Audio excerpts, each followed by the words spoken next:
Welcome the Lord's chosen. Stand still long enough and even shadows will confess who cast them. That line isn't just poetry, it's survival science. History has proven that when groups gather in secrecy, in rituals or in collective schemes, their real weapon isn't what they whisper at midnight, but the illusion of numbers. Witches, gangs, covens, cliques, whatever mask they wear, their strength has always been psychological. They thrive on convincing the world that many against one is already a loss written in advance. But here's where the story flips. One person with focus, clarity, and an unshakable center can unravel a network built on smoke faster than a gust of wind clears a candle. Think about it. Studies in group psychology show that the majority of mob courage is borrowed. It evaporates the moment the leader falters. That's why your stand rattled them. You weren't just one man against a gang. You were one mirror reflecting back all their insecurities, exposing the cracks in their so-called unity. And when their spells, those manipulations, mind games and whispered campaigns didn't land on you, they began to realize the nightmare wasn't you. It was their own helplessness. Of course, let's not ignore the humor in it. Imagine a whole squad dressed in black robes, chanting like it's a Halloween rehearsal, only to be undone by one person who simply refused to clap for their performance. That's not just victory, that's comedic tragedy. The type that makes them lose both power and pride. This isn't just a tale of resistance. It's proof that when the chosen one refuses to bend, even an army of pretenders can't hold the stage. What you did wasn't just defeat, it was exposure. And nothing terrifies a collective of pretenders more than being unmasked. Number one, you turned their fear into a map. That's where your victory really began. Fear, in most people, is a shutdown button. It freezes them, blinds them, makes them retreat before the fight even starts. But you handled fear differently. You treated it like raw data. Every tremor in their voice, every overreaction, every attempt to silence you or distract you became a signal, pointing to something they were desperate to hide. They thought their intimidation was working, but you were actually tracing the outlines of their insecurity. That's how you came to know their weak spots better than they knew them themselves. When a group leans on threats and theatrics, their biggest mistake is assuming nobody is studying the patterns. They move louder when they're nervous, they act tougher when they're brittle, and they gather more allies when they sense they can't stand alone.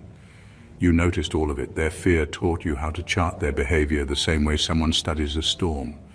And because of that, you weren't surprised when they struck. You were already waiting in the exact place they thought you'd never be. What scared them most wasn't that you fought back. It was that you seemed to know their moves before they made them. That's the power of turning fear into a map. It doesn't make you invincible, but it keeps you ahead. It's like you let their own panic write your playbook. The more they tried to rattle you, the clearer the coordinates became. Every insult revealed a sore spot. Every rumor revealed a dependency. Every dramatic show of strength revealed the exact place where strength was missing. The gang wasn't just fighting you, they were betraying themselves through their reactions. And you had the patience to listen closely. That's what separates someone who survives from someone who dominates. They relied on chaos, but you relied on observation. You didn't need to know all their secrets. You only needed to pay attention to the footprints their fear left behind. In the end, they weren't defeated by your sword, your words, or your position. They were defeated because their fear became your navigation tool. You let them draw the map of their own downfall, and then you followed it straight to their collapse. That's why one person stood taller than an entire gang. Number two, victory began as a refusal to perform for them. That single choice dismantled more of their influence than any direct attack ever could. Their entire strength rested on performance, on dragging you into their stage drama, forcing you to respond, and shaping you into a character in their script. They weren't just trying to fight you. They wanted you to play the role of the villain or the fool so they could parade your downfall to an audience. By refusing to step onto their stage, you robbed them of the only power they had, control of the narrative. Groups that operate in manipulation and intimidation thrive on attention. They don't function in silence, they function in spectacle. Every insult, every rumor, every attempt to provoke you was bait to pull you into their theater, where they had rehearsed their lines and choreographed their roles. If you had responded in anger or desperation, they would have clipped and twisted your actions into proof of what they wanted others to believe about you. But when you didn't perform, when you broke the script they had prepared, they lost the rhythm. That silence wasn't weakness, it was disarmament. The refusal to perform is powerful because it shifts the burden back onto them. Without your participation, they had to carry their entire show alone. Their rumors started to look like projections, their accusations started to sound like confessions. Their laughter rang hollow because it wasn't echoing off your reactions. People began to notice the imbalance, one side frantic, dramatic and loud, the other calm, unbothered and steady. It didn't take long for observers to ask the unspoken question, why does it take so many to try and break one? What made them unravel wasn't that you fought harder, but that you didn't play at all. You walked away from the stage they built, and without you, their performance collapsed into awkward noise. The group didn't just lose control of the narrative, they exposed the fact that they needed you more than you needed them. That realization was humiliating. Their power wasn't real power, it was rented attention, borrowed from your involvement. Once you refused to pay that rent, the entire structure crumbled. And that's where your victory truly began. Number 3. One man doesn't fight alone, he becomes a quiet institution. That's the truth most people miss when they see a single person standing against a crowd.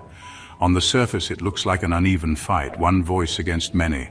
But when one person refuses to bend, refuses to compromise their integrity and refuses to be dragged into corruption, something bigger begins to take shape. Their stance becomes a reference point. It turns into a living standard. People watch closely, and without you even asking them to, they begin to measure themselves against what you did. That's how one person becomes more than a fighter. They become a model, a silent system others can align with. The group thought you were just one body, one set of hands, one voice. But what they didn't see was the ripple effect of consistency. Each time you stood firm, others silently took note. Each time you refused to bow, people learned it was possible. Each time you showed composure under pressure, you wrote an unspoken manual for how strength should look. That replication is what broke the gang's illusion of dominance. They thought they were stamping you out, but you were multiplying yourself in the minds of others. Institutions don't start with buildings, wealth, or titles. They start with principles embodied by a person who refuses to betray them. That's what you became. You weren't just surviving, you were setting a framework for how to move, how to stand, and how to resist. And when people began to compare the group's instability, desperation, and deceit to your steady stance, the contrast was too sharp to ignore. The crowd lost its shine, and you gained credibility. The beauty of a quiet institution is that it doesn't need to announce itself. It's not loud, it's not dramatic, it simply exists as a reality people can't unsee once they've noticed it. That's what happened with you. They could insult you, they could attack you, but they couldn't erase the fact that your standard had already taken root. And once a standard exists, it spreads like wildfire because it's both simple and undeniable. So when the fight ended, it wasn't just about you winning, it was about you leaving behind a structure stronger than a gang ever could be. They had numbers, but you had permanence. And permanence always outlives noise. Number 4, you weaponized obviousness. And that was the strike they never anticipated. Most people get lost in the fog of manipulation, too afraid or too conditioned to point out what's sitting in plain sight. The group thrived on that hesitation. They relied on riddles, coded language, half-truths, and performances that made people doubt their own instincts. They dressed their schemes in charm so that even when something felt off, nobody dared to call it what it was. But you broke that pattern. You named the rot for exactly what it was, without theatrics, without whispering, without apology. The power of obviousness is that it can't be argued with. When you said it, everyone who had been secretly noticing the same thing suddenly felt validated. The unspoken became spoken, and that stripped the group of its mystique.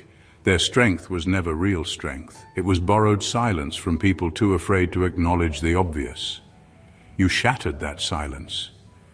And in doing so, you shattered the illusion that kept them untouchable. There's a reason why speaking the plain truth feels so dangerous in certain settings, because it collapses the stage. The group had built layers of distraction, little performances, exaggerated confidence, fake smiles, dramatic rumors, anything to keep people from simply saying, "This is wrong." Once you voiced what others had been holding back, you shifted the balance. Suddenly, the undecided had clarity. People who weren't sure where to stand began leaning toward you, not because you manipulated them, but because you gave them language for what they were already experiencing. That's why obviousness became your weapon. It was clean, it was undeniable, and it pierced through all the fog. They had crafted riddles to confuse, but you refused to play their language games. You said the truth plainly, and in doing so, you exposed their reliance on lies. And because you didn't try to decorate your words with charm or subtlety, the truth landed even harder. In the end, the group wasn't defeated by some grand strategy. They were defeated by the very thing they thought they had hidden, the obvious. You didn't invent new evidence, you didn't uncover some secret vault. You simply confirmed what everyone already felt in their gut. And once the obvious was spoken, their cloak fell to the floor, leaving them exposed and powerless. Number 5. Their spells were social contracts. You dissolved them.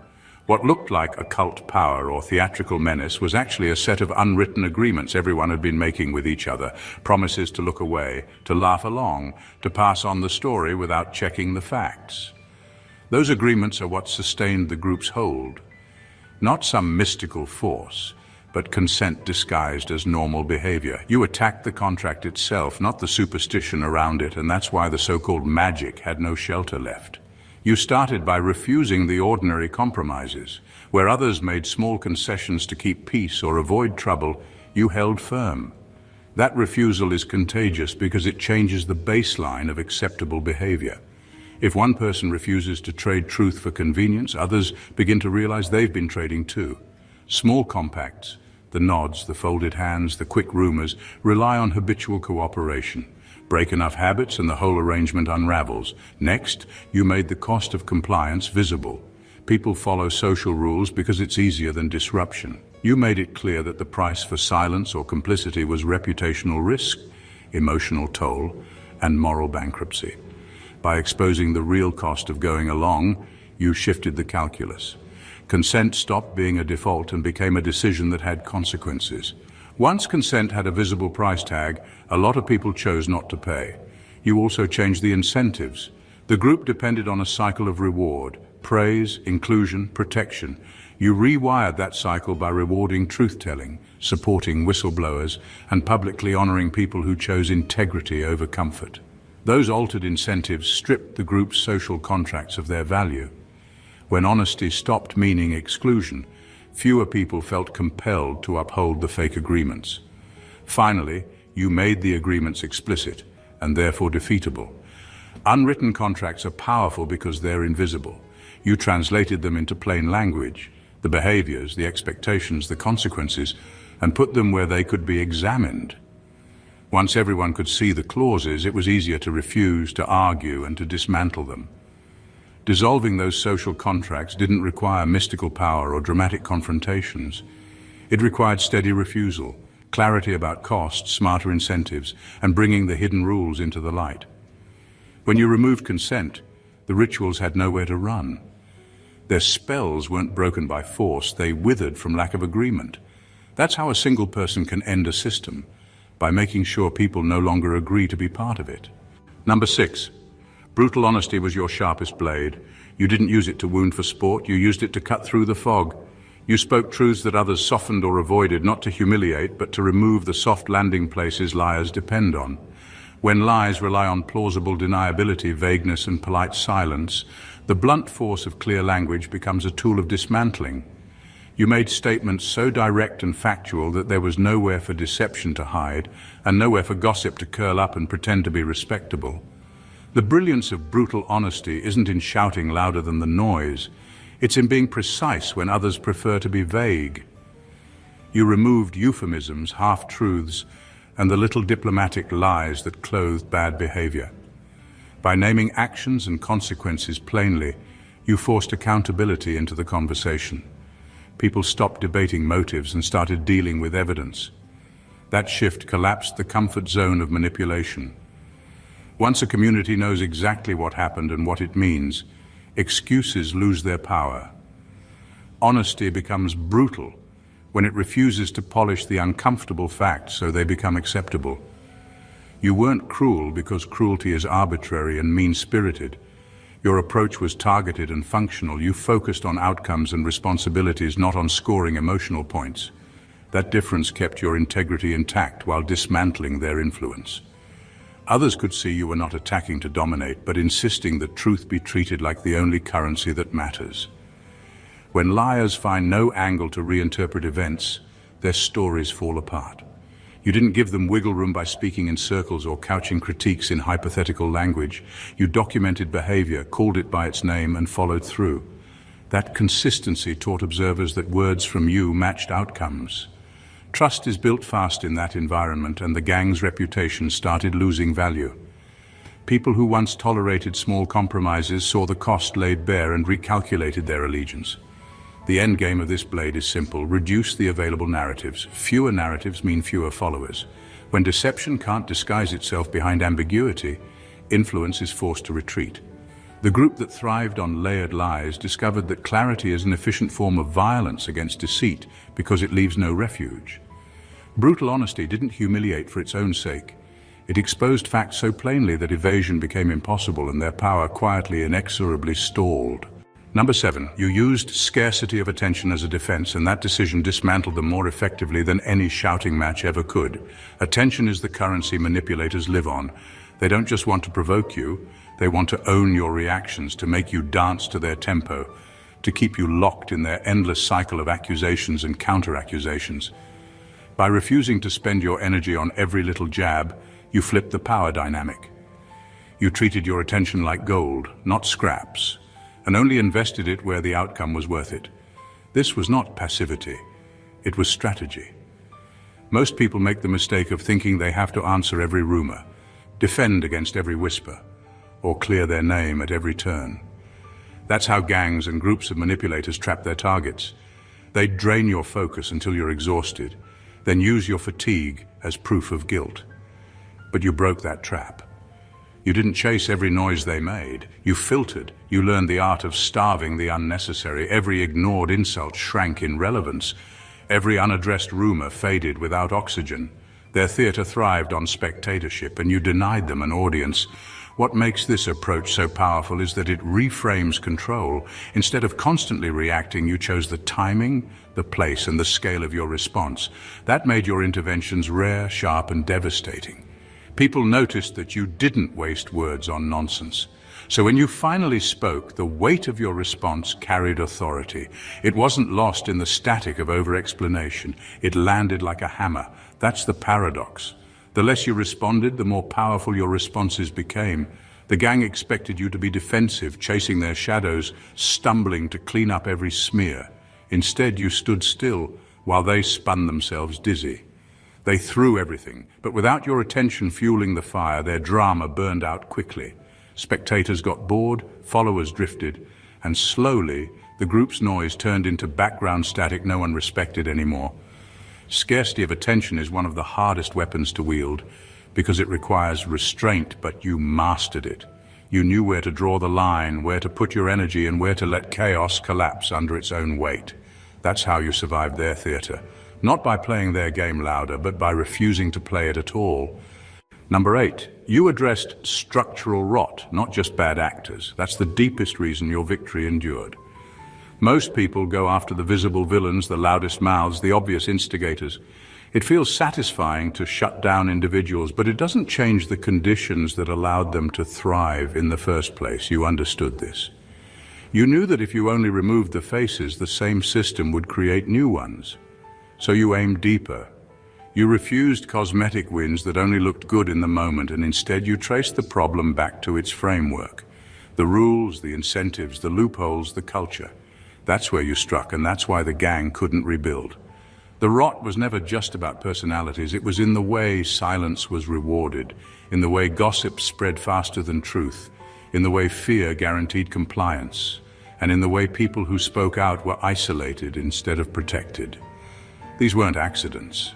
They were structures, whether formal or informal, that made the group powerful. By exposing and correcting those mechanics, you didn't just win a fight. You closed the workshop where they manufactured power in the first place. This is the difference between reaction and reform. Reaction stops one fire. Reform removes the fuel. You didn't stop at calling out names, you changed the environment so that manipulation, intimidation, and collusion had no fertile ground. And because you were willing to do the harder, slower work, your victory had permanence. Others might have celebrated quick wins against individuals, but you celebrated when the very conditions that birthed them began to collapse. That's what made the gang panic most. They could handle confrontation because confrontation is temporary. What they couldn't handle was someone dismantling the very systems that made them relevant. Their networks of whispers broke down, their safety nets of protection vanished. Their usual incentives, fear, attention, validation, no longer worked. You made it impossible for them to operate, not because you scared them away, but because you rewired the foundation so thoroughly that their tricks lost function. And when rot is removed at the roots, what grows back isn't more corruption, it's clarity. You didn't just end their reign, you ended the possibility of their return. That's not survival, that's architecture, that's permanence. Number 9, their intimidation relied on ambiguity. You made everything accountable. Ambiguity is a weapon because it gives crooks a free pass. Nobody can confidently point at a fact, so everyone defaults to doubt, rumor, or polite silence. You refused to accept that fog. You turned every claim into a file, every whisper into a time-stamped entry, and every rumor into a traceable sequence of events. Once stories had names, dates, receipts, and records, the power of suggestion evaporated. What used to be artful menace became paperwork. And paperwork is lethal to theatrics. You didn't wait for perfect evidence, you created usable evidence. Conversations were logged, messages archived, witnesses' statements noted with dates and context. Small details that once felt irrelevant, a time, a place, the exact phrasing, became the anchors that made patterns visible. When people could no longer excuse behavior as he said, she said, manipulation lost its shelter. That clarity forced everyone to act on facts instead of feelings, and manipulators hate rules made of facts. Accountability isn't elegant, it's boring, and that's the point. The gang thrived on drama because drama hides logistics. You replaced spectacle with process. You implemented simple steps: document, verify, timestamp, follow up. Those steps are tedious and slow and crucially neutral. They don't need charisma or persuasion, they need persistence. Persistence is a terrible matchup for performative power. Over time, the gang's rehearsed stories began to unravel against the steady accumulation of records. You also made it socially and institutionally costly to remain vague. When anecdotes were converted into records, silence no longer protected the guilty, it implicated the complicit. People who once shrugged off rumors as gossip found themselves facing the reality that ignoring misconduct now carried consequences. That pressure fractured alliances. Those who relied on ambiguity for protection either cleaned up their acts or drifted away. Finally, accountability transferred power to bystanders, the undecided, the observers, the quiet ones. They gained tools to act because they had concrete information. They didn't need to be brave or loud, they just needed to present a clear record. Documents don't plead, they point. And when enough documents lined up, the group's alleged magic failed to perform. Turning whispers into timestamps didn't feel like a dramatic victory, it felt like administration. But administration wins where theater only entertains. You took their mystery and made it administrative. And once the spectacle had to answer to paperwork, enchantment had no place to hide. Number 10. Turning spectacle into evidence was the quietest, most surgical move you made, and it rewired how everyone interpreted the story. Performances are built to distract. Lights, noise, dramatics that push feelings ahead of facts. You refused to let those moments be unexamined. Instead of letting their shows wash over witnesses, you caught each beat, labeled it, and folded it into a larger pattern. The applause that once validated their power became a trail of items you could point to one by one. You treated every staged incident as data. Dates, attendees, phrases used, actions taken, all of it was recorded and organized. Theatrics that used to generate confusion were repurposed into a timeline of choices people had to account for. You didn't need to argue with fans or drown the stage in counter-spectacle. You simply reframed the spectacle as documentation. When audiences started to read the performance as evidence instead of entertainment, the group's brand shifted from clever and untouchable to transparent and suspect. That shift undermined recruitment and credibility. Performers rely on the impression that the show is meaningful, that their energy confirms authority. When observers could look at a clip, a transcript, or a sworn note and see consistent patterns of manipulation, the emotional charge drained. People stopped cheering and began checking the receipts. Supporters who once trusted the drama found it harder to justify loyalty when the same scenes repeated in provable ways. The power of this tactic was in its simplicity. You didn't counter with equal noise. You used structure. Evidence doesn't need charisma. It only needs clarity and availability. Making performances accessible as records meant anyone could verify, fact-check, and cross-reference claims. That democratized truth and removed the gatekeepers who had previously spun the narrative. It also protected witnesses. Those who feared retaliation could point to assembled evidence rather than relying on shaky memory.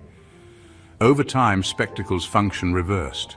Where once it rallied the crowd, it now supplied raw material for accountability. Each stage moment fed the dossier. Each dramatic flourish became a data point in a file that no charm could erase. Turning spectacle into evidence was not flashy, but it was devastating.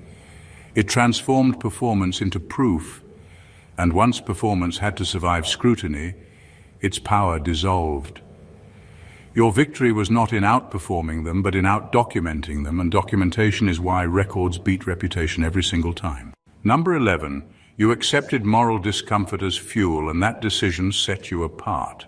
Most people hesitate when the right choice feels rough, when the truth stings, when exposing someone might look cruel in the short run. That hesitation is exactly what manipulators exploit.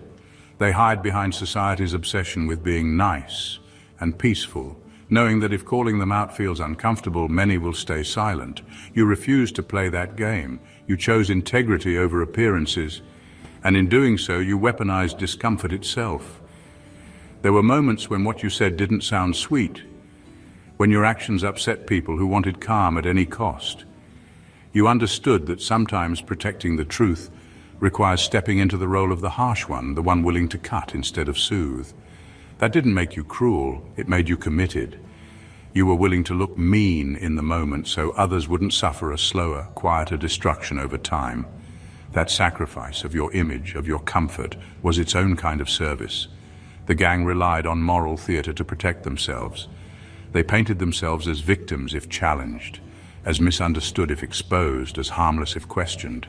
Their whole strategy was to make confrontation look uglier than their schemes. But when you accepted discomfort, their theater collapsed. They couldn't shame you into silence because you weren't chasing approval. You were chasing truth. Every time you pushed through the guilt others would have drowned in, you removed another shield they thought would save them. This kind of honesty has weight because it doesn't pander. People eventually recognized that your bluntness wasn't cruelty for entertainment. It was a refusal to let lies breathe. It preserved your integrity because you never hid behind false kindness. And that authenticity became magnetic. Even those who winced at your delivery couldn't deny the accuracy of your message. Over time, respect replaced resistance because people understood you weren't just tearing down, you were preventing deeper harm.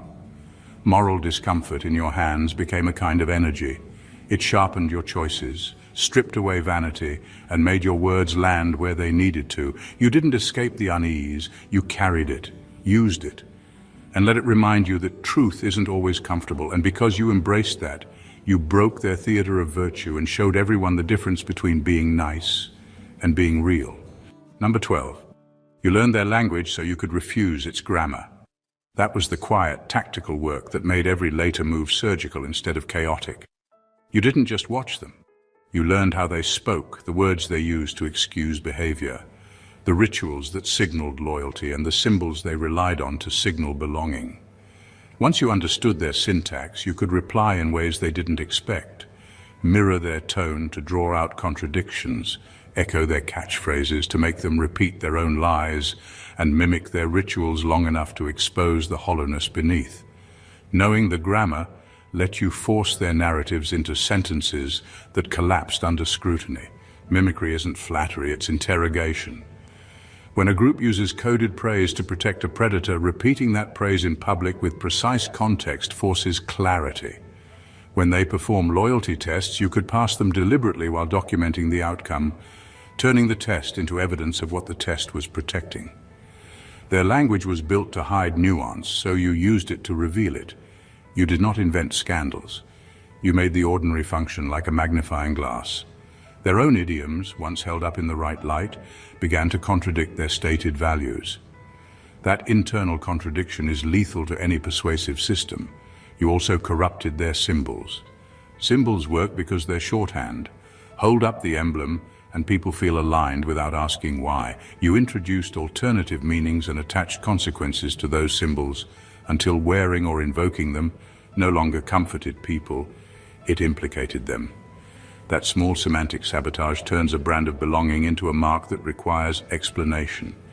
When a ritual no longer signals virtue but responsibility, the ritual loses recruits. People stop performing because the cost of performance rises. This approach required restraint. You didn't shout every inconsistency, you let patterns emerge. You kept records of repeated phrases, matched them to actions, and presented the match plainly. The gang's own lexicon started to read like a transcript of wrongdoing rather than a code of honor. As their language failed to shield them, members who once hid behind jargon found themselves exposed to literal interpretation. Refusing their grammar meant refusing to be boxed by their categories. When they tried to define roles, victim, savior, betrayer, you insisted on definitions based on behavior, not labels. That insistence forced them to either change language or change conduct.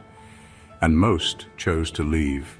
Learning their language was not an act of assimilation, it was a strategic exposure. By speaking their tongue better than they did, you turned their own codes into evidence, and in that reversal, their power unraveled. Number 13. Your silence was a strategy, not a sermon. It wasn't about pretending to be above it all or striking a holier-than-thou pose. It was calculated restraint. You understood that chaos feeds on amplification, that noise becomes power only when someone gives it back in echo. The gang thrived on outrage because outrage is contagious. It spreads faster than facts, pulls in spectators, and creates the illusion of momentum. But you denied them the echo chamber. You chose when not to respond, when not to validate, when not to fuel the drama with your energy. That decision turned their uproar into static, loud but meaningless. Silence in your hands became a scalpel. You didn't use it to dodge accountability or to avoid uncomfortable truths. You used it to deprive nonsense of oxygen. The result was brutal. The more they screamed, the more obvious their desperation became. Their tantrums stopped looking like power moves and started looking like confessions. Every word they wasted into the void only highlighted your discipline. You gave them nothing to bounce off, and without reflection, their chaos collapsed in on itself. The brilliance of this approach lies in its selectiveness. Total silence can look like weakness, but you knew when to break it. You let their noise pile up until even their allies grew tired.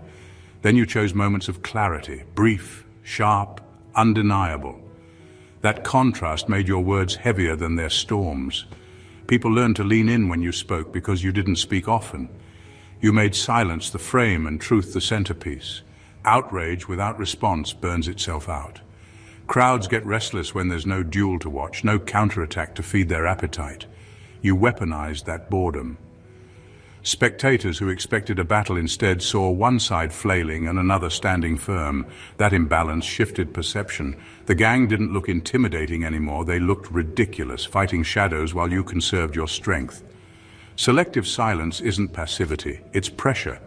It forces the aggressor to keep spending energy while you save yours. And in the long game, that exhaustion always tells. By refusing to amplify their chaos, you drained it. You proved that silence, when chosen wisely, doesn't mean surrender. It means you've mastered the discipline of letting noise destroy itself. Number 14. The final humiliation wasn't a spectacle, it was the quiet certainty you built. You didn't celebrate in the moment because you knew triumph that feels loud and temporary looks like weakness later. Instead, you engineered a sequence of small, relentless moves that changed the environment so fundamentally that the group's collapse stopped being a possibility and became the obvious outcome. You removed their options, rewired incentives, and set up consequences that made their usual tactics self-defeating. By the time the end arrived, it felt less like your victory and more like the natural consequence of the rules you put in place. That inevitability is precise work. It means foreseeing how a group will adapt and closing off each escape route before they can use it. You didn't rely on dramatic revelations that demand applause. You layered reforms, documents, social shifts, and alliances so the gang's usual plays became traps. Each time they tried to recreate their old methods, they found themselves caught by a rule, a record, or a bystander who no longer tolerated ambiguity. The humiliation came from watching their rehearsed responses fail systematically. Not because you shouted, "I told you so," but because their options were gone. Leaving ego out of the finale matters. Triumph tied to spectacle breeds grudges and secret comebacks. Triumph rooted in inevitability outlives resentment because it's based on logic, not emotion. When their defeat reads like common sense, even former allies either accept it or look foolish trying to deny the facts. That's the true humiliation, being exposed not by a momentary takedown, but by a reality everyone can see and verify. Your restraint in that moment also signals strength. You didn't need to rub salt in wounds. You let the structure do the talking. This kind of ending rewrites history. It changes what people expect from power plays in the future. New entrants who might otherwise try similar tactics see the baked-in consequences and either adapt ethically or walk away. The gang's failure persists because the system that allowed them to thrive no longer exists. That permanence is the most efficient form of humiliation. It proves they were always playing a short game while you built the long one. In the end, their ruin felt inevitable because you made it so. You outlasted their noise, neutralized their shortcuts, and replaced confusion with procedure. That kind of victory isn't flashy, but it's complete. When ego fades, only the architecture remains. And in your case, the architecture says they lost permanently. From start to finish, your victory was never about brute force or empty theatrics. It was about mastery, strategy, and precision. You turned fear into a roadmap, refusing to perform in their scripts while quietly dismantling the systems that fueled their power. Every move was calculated. You weaponized truth, converted whispers into records, and let silence do the work that noise could never achieve. By understanding their language, mimicking their codes, and then corrupting them, you transformed their own tools against them. You didn't just defeat a gang of manipulators, you exposed the mechanics of control, the illusions of influence, and the fragility of power built on deception. The brilliance of what you accomplished lies in its subtlety. There was no need for spectacle, no need for ego-driven displays, and no rush for immediate recognition. You built inevitability. Their downfall wasn't a fluke or a single moment of weakness. It was the predictable outcome of a structure they no longer controlled and a narrative they could no longer manipulate. Every lie, every spell, every intimidation tactic bounced off your clarity, discipline, and integrity. What remained was a transformed environment where deceit had no shelter, silence became a weapon, and truth carried weight that no charm could counter. Your legacy isn't just victory, it's a blueprint. One person, armed with awareness, discipline, and courage, can dismantle networks that seem untouchable. You showed that power doesn't come from noise, numbers, or fear. It comes from precision, patience, and unflinching commitment to reality. What others mistook for magic, momentum was simply a carefully constructed facade, and you revealed it for exactly what it was: temporary, fragile, and ultimately defeatable. This isn't a story of gloating, it's a story of inevitability, of systems broken at their root, and of the profound truth that clarity, integrity, and strategic action will always outlast deception, theatrics, and borrowed power. You didn't just survive the storm, you turned it into a map, a guide, and a final proof that the Chosen One doesn't merely win battles, they rewrite the rules entirely. For those witnessing this journey, take note, study the patterns, and let it inspire your own path. Like, comment, and share this message so that the lessons of strategy, integrity, and inevitability reach those who need to see that one person armed with truth and discipline can change everything. If this message hit hard and showed you the power of strategy, clarity, and discipline, make sure you don't miss what's next. Subscribe to the channel now to stay connected to more insights that expose truth, break illusions, and reveal how the chosen rise above chaos. Hit the like button if this resonated, drop a comment to share your thoughts or experiences, and share this video with anyone who needs to see how one person can shift the balance of power. Your support helps these lessons reach the right eyes and minds, And trust me, the world needs them. Stay blessed always.